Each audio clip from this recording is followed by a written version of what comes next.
21 सितंबर को लखनऊ में वंचित समाज का विशाल सम्मेलन कराने का निर्णय। चंदनलाल वाल्मीकि। लखनऊ में रविवार को भारी वर्षा के बावजूद वंचित शोषित सामाजिक संगठनों का अखिल भारतीय परिसंघ और विभिन्न मित्र संगठनों के साथियों के प्रमुखों व बुद्धिजीवी वर्ग के साथ चिंतन मंथन सभा आयोजित हुई, जिसमें 21 सितंबर 2025 को लखनऊ में वंचितों का अधिकार सम्मेलन आयोजित करने का फैसला लिया गया। सभा के अध्यक्ष चंदनलाल वाल्मीकि, राष्ट्रीय कार्यकारी अध्यक्ष परिसंघ ने कहा, 21 सितंबर के सामाजिक, आर्थिक, शैक्षणिक, राजनीतिक अधिकारों से वंचितों के अधिकार सम्मेलन में प्रमुख रूप से 1 वर्ष पूर्व सुप्रीम कोर्ट की 7 जजों की बेंच के निर्णय के अनुसार आरक्षण का वर्गीकरण हो, नगर निकायों में 19 वर्षों से कार्यरत संविदा कर्मचारियों का नियमितीकरण, सुप्रीम कोर्ट के निर्णय के अनुसार नियमित प्रकृति के कामों में ठेका प्रथा की समाप्ति, सीवर डेथ की रोकथाम, सीवर और दुर्घटना आदि के कार्य के दौरान मृत कर्मचारी के परिवार को नियमित नियुक्ति, नगर निकायों में सफाई कर्मचारी की नियमित भर्ती,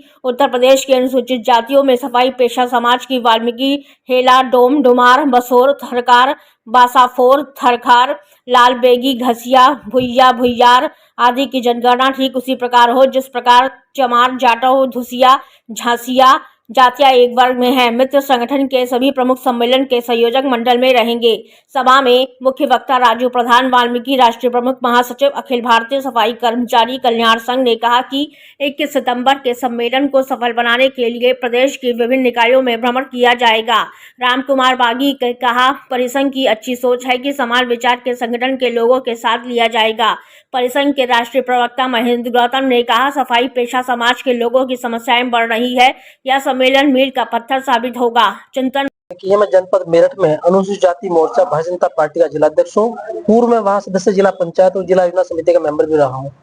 आज हम लखनऊ में प्रेस क्लब में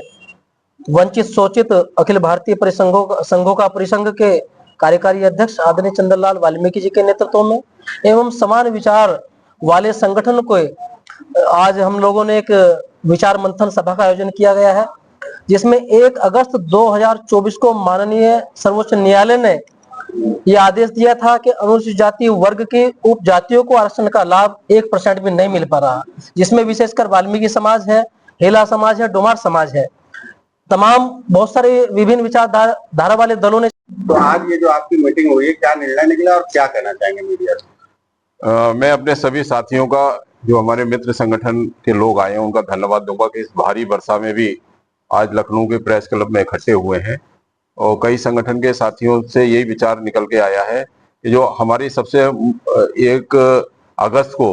जो आरक्षण का वर्गीकरण के लिए सुप्रीम कोर्ट का आदेश आया था, अभी तक उत्तर प्रदेश की सरकार ने उसको लागू नहीं किया है। हमने पिछले वर्ष भी इसका सम्मेलन किया था, कई पूरा राष्ट्रीय स्तर का, जिसमें आदरणीय उप मुख्यमंत्री जी हमारे कार्यक्रम में आए थे। उन्होंने भरोसा दिया था कि ये आरक्षण का वर्गीकरण लागू कराने के लिए हम सरकार से बात करेंगे, लेकिन अभी ये पेंडिंग है मामला, और उसी के लिए हम 21 आज सब साथियों ने मिलकर तय करा है कि 21 सितंबर को लखनऊ में एक अच्छा सा स्थान देकर एक सम्मेलन किया जाएगा, और जिसमें हजारों की संख्या हम लोगों की होगी, और कोशिश होगी कि उसमें मुख्यमंत्री जी को भी हम लोग आमंत्रित करेंगे, क्योंकि मुख्यमंत्री जी ही हमारी समस्याओं का समाधान कर सकते हैं। हमारे कई साथियों ने कहा कि आरक्षण का वर्गीकरण केवल यही सरकार कर सकती है, क्योंकि कई जो ऐसे दल हैं जो इसका विरोध भी कर रहे हैं, लेकिन जो विरोध करने वालों की संख्या ज्यादा है और जो इससे लाभान्वित लोग होंगे उनकी संख्या बहुत ज्यादा है। और दूसरा मुद्दा, जैसे भाई अभी राजू भाई ने बताया कि सीवर डेथ बहुत तेजी से बढ़ रही है, और सीतापुर के मामले में तो इतनी गलत हुआ था कि वहां पर सीवर डेथ को ना दिखाकर पानी की टंकी में उसको डेथ को दिखा दिया गया था, लेकिन वहां पर एक संघर्ष लंबा हुआ सब साथियों से मिलकर, और फिर उसको पोस्टमार्टम की रिपोर्ट को भी वहां बदलवाया। और संविदा के सफाई कर्मचारी जो 19 साल से लगातार अपनी सेवा दे रहे हैं, और उनके वेतनों में बड़ा भ्रांतियां हैं। कहीं पर 27,000 वेतन मिल रहा है, लखनऊ में और कम मिल रहा है, लखीमपुर में और कम मिल रहा है, सीतापुर में और कम मिल रहा है, और कई जगह संविदा के कर्मचारियों को परमानेंट कर दिया गया है और कहीं पर नहीं किया जा रहा है। तो ऐसी भ्रांतियों को समाप्त करने के लिए नगर विकास मंत्री से भी मिलने का कार्यक्रम है, और उनको भी उस सम्मेलन में बुलाने का कार्यक्रम रहेगा हम लोगों का। और 21 सितंबर को एक बड़ा पूरा उत्तर प्रदेश में हम लोग दौरा भी करेंगे, और ज्यादा से ज्यादा यहाँ पर लोगों को लाने की और उनकी समस्याओं को सरकार से अवगत कराने की पूरी कोशिश होगी। मेरा अनुरोध है